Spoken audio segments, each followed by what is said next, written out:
Hey guys, welcome to my channel. It's been a long time since I've come face to face with you on YouTube, but I've been so busy. In 2022, I had so many things to take care of. But I'm so glad to be able to come face to face with you today. So thank you so much for dropping by my channel. If you're a brand new viewer or long-time subscriber, thank you so much for your support.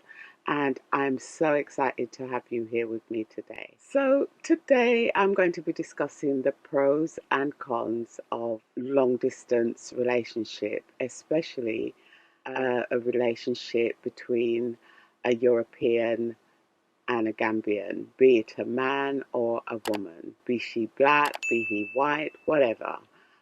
Because there are so many different types of relationship that takes place in the Gambia. I've come across so many stories of these types of relationship.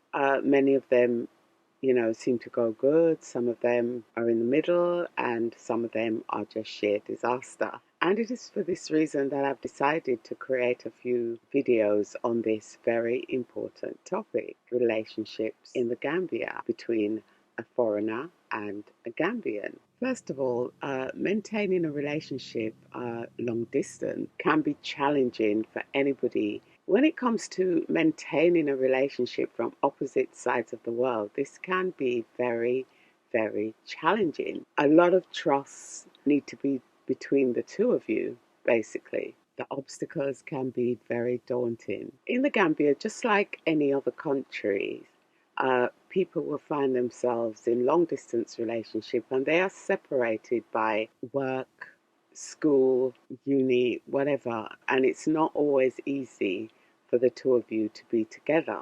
While some long distance relationship can stand the test of time, some of them, on the other hand, it's very, very difficult. So in this context, I will be exploring two different relationships and how they turned out in the end. One will be positive, one will be negative, just to shed light on the complexities of these types of relationships. So let's begin with Molly. Molly is a European middle-aged white woman, and she's met someone of Gambian descent. She said, "I met my husband Samba in a chance encounter in a local cafe." She said she was drawn to his warmth and his charm. As they talked more, she said she learned that he had come to America to pursue his education, and since then he has made a life in America. She said, "I was immediately fascinated by his culture and the possibility of getting to know him better." As she found herself getting to know him better, she said she started to fall in love with him, and vice versa. She said he had a kind heart and an infectious spirit. Despite our cultural differences, she said, and the challenges that came with them, she said she was committed to trying to make this relationship successful. She went on to say that when she and Samba, they knew enough about each other to get married, she realized that she was going to be embarking on a new way of life. They started planning their wedding and decided to hold it in the Gambia, where all his friends and family could attend. She said she was excited to travel to a new country and to experience a new culture. As they began to plan for their wedding, she began to learn more about his culture, his tradition, and customs in the Gambia. She said she was nervous and was concerned whether or not she would fit in, or, whether or not she would be accepted by Samba's family.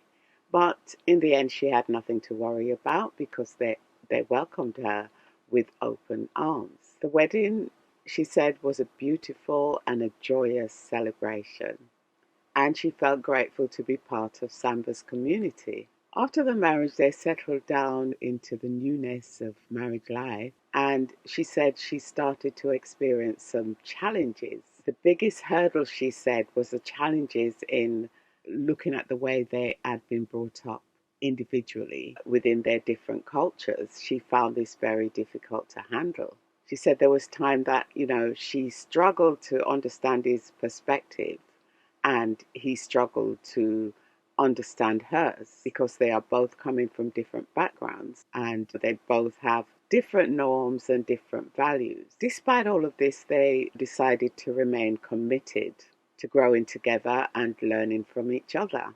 Even though it was difficult, she said, they were committed to making this relationship work. So they had discussions openly and honestly about how they were feeling within this marriage. And despite the struggle, she said that she found that their love was constantly growing for each other. Fast forward, she said that, they've been married now for several years and they've built a life together that incorporates both of their cultures. Despite all the challenges within the marriage, she said, they were willing to face them and do their best to overcome them, and that she's learned a lot from the experience. She said, we've come to understand the true meaning of love. She said, we have come to understand the true meaning of love and partnership, and that they've built a life together with love, adventure, laughter, and just constantly learning about each other's culture. And she feels grateful every day to have Samba by her side. So that's just one successful story of relationships between an American woman and a Gambian man. I mean, we hear so many negative stories, so it's really refreshing to hear someone say that their relationship has worked out so far. So the next person that we're going to talk about is Anna. Anna met her husband Musa while she was on vacation in the Gambia. They quickly hit it off, she said, and they started a long-distance relationship. Despite the distance, they were able to communicate through social media and basically through various visits to the Gambia. It was easy for Anna to travel to the Gambia than it was for Musa to visit her in the UK because of visa restrictions. Anna said she was drawn to Musa's warmth and intelligence and sense of humor. However, she said even within the early stage of the relationship, she saw some red flags and she had an issue with trust. And, she worried whether or not Musa was interested in her for real love, or whether or not he was interested in just a European citizenship. And this is very common. This is a very common concern amongst people who get married to foreigners, not just people from the Gambia, but, from other parts of the world where people reside in a third world country. The partner from a first world country, or the so-called first world country, will be concerned about whether or not the person from the third world country is only interested in them for economic reasons. She was also concerned about whether or not he was seeing other women, because sometimes in the Gambia, according to other people's experiences, they met and married a man, and then later to find out that the person they had introduced as their sister was actually their Gambian wives. So she had a lot of concerns and a lot of trust issues. Musa convinced her that basically he was interested in her and only her. He wasn't interested in anything material. He was just interested in her and he loved her. After a few months of dating, mainly long distance and through phone calls, Anna and Musa decided to get married. Anna moved to the Gambia with Musa permanently after the marriage. And this meant adjusting to a new way of life, new customs, new traditions. And this is not always easy. She struggled to adapt to the heat, to the language barrier, and the different social norms. After the marriage, she got to find out there were different expectations when it comes to finances. Musa expected her to look after him and his family, and he often spent money buying things that was outside of their budget. All of this began to make Anna feel very, very uneasy. She felt that he was not responsible with money and that he was hiding things from her.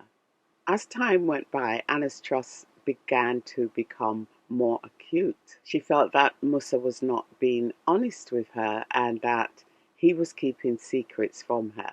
She started to believe, or she started to suspect rather, that he was cheating on her, which led to a lot of arguments and tensions within the relationship. Musa denied any type of wrongdoing and told Anna that she basically was being paranoid, felt that she did not trust him because of his ethnicity, and that she was unfairly judging him because of stereotypes about African men. Eventually, Anna and Musa decided that they had to discuss the problems that they were having within the relationship. They needed to address the trust issues if they wanted to save the marriage. They start to see an elder who specialized in cross-cultural relationship. Most communities have elders, and usually when there's a problem within the relationship, the elders and the family, they tend to come together to try and help the couple solve the problem. Anna also decided to do her own research on Gambian men or Gambian culture. And I think, at the early stages, this is what she should have done at the early stages. I think they basically, after dating for a few months and then, you decided to get married, it's like leaping into the dark. And there are so many challenges you will face if you tend to carry out this kind of move within a relationship. She learned that the expectation of the European to support the family within the Gambia was not a new thing, and it was not seen as exploitation. In fact, it was seen as the norm. So this constant reliance upon Anna to actually support the family was becoming more extreme. His requests became frequently more urgent, and somewhere along the way she felt that she had no choice but to comply because she was so much in love with him and she wanted to make him happy. However, along the way she got to find out that, this asking for money was never going to stop. This was going to be a regular expectation within the marriage. As time went by, Anna began to discover more things about Musa. She discovered that he had actually lied to her about a lot of things, especially that of his marital status. The person that he'd introduced to her as his cousin was in fact his Gambian wife, and she had children for him. Of course, Anna felt hurt and betrayed by Musa's deception and his constant demand for money. As time went by, she decided, she had to make a difficult decision whether or not she was going to, stay in the situation or leave. But eventually she decided that, there was no way she could maintain the relationship in its present state. So she decided she would have to leave him. And to just cut a long story short, she decided to go back to her country, feeling really devastated, feeling really sad and disappointed in her experience of being married to her Gambian husband. She said although she feels sad, she is glad she was able to get away from a toxic relationship, which, according to her, was one-sided in every way, because she felt that it wasn't actual love why he actually married her in the first place, but he wanted a better way of life, and she seems to be the person who would relieve him from some of the situation that he was facing financially and economically within the Gambia. Although it was hard at first, Anna said she's beginning to feel peace and calm in her life after the divorce. And she's come to realize that, she needs someone in her life who's going to actually love and respect her for who she is and not for what she has. And now she said she's not going to settle for anything less. She's also learned to set boundaries, and she has decided, when it comes to another relationship, she is going to express her needs fully and, make the other party know what she can offer in the relationship and what she is expecting from them. she doesn't want a relationship that's going to be one-sided in the future. And in the end, she said she didn't realize she had so much strength and that she is stronger now than how she ever was. So, in fact, she's learned a lot from this relationship. And, in many of these cases, some people are destroyed by the outcome of a divorce, or, some people have sold everything they have and they've moved to the Gambia with their partner. And, in the end, it doesn't work. So if you are thinking of having a long distance relationship, or you're in fact thinking of getting married to a Gambian, I would suggest that you do this over time. You give it careful consideration, very careful consideration, because it's common in the Gambian culture that, if you meet a girl today, you can marry her tomorrow. Now, the country that you're coming from things does not work that way. Usually people take years before they decide if they're going to marry the person that they're with. In the case of the Gambia or anywhere else in the world, I would suggest that you give yourself at least a good 6 months, a year, to find out if truly this is the person that you want to marry, or if this person actually is in love with you. It will also give you time to find out more about the person that you're thinking about getting married to. It's pointless rushing into these things. Yes, I understand that culturally it's a requirement if you are seeing somebody and you're intimate that you must get married, otherwise it is seen as a sin in the Gambia, or haram as they call it in Islam. But I think it's so important to avoid all the necessary heartaches that comes with relationships, that especially where there's a cultural divide. It is hard enough to be married in your own culture, especially in these times. It is hard enough to maintain a successful relationship or a successful marriage, even with a person who's from your own culture. So you can imagine it's so much more difficult when you actually do not know about the person, you don't know about their culture. It is very hard. And my advice to anyone who's thinking of getting married to a Gambian man, a Gambian woman, from anywhere in the world, whichever country you're thinking of marrying someone, I think it's important to avoid heartbreak, that you do not get married straight away and you give it time to get to know about the person's culture, their expectation, and so on. In this way, you can decide whether or not you want to go forward in this type of relationship. So guys, that's it for today. Before I go, I'd like to remind you that I'd love to hear from you. So please leave your comments, leave your thoughts. If you like this video, give it a like. If you're interested in the things covered on this channel, please go ahead and subscribe. I really appreciate your support. So wherever you are in the world, whatever you're thinking of doing today, have a great day, have a blessed day, and see you all next time. Gambia, Gambia.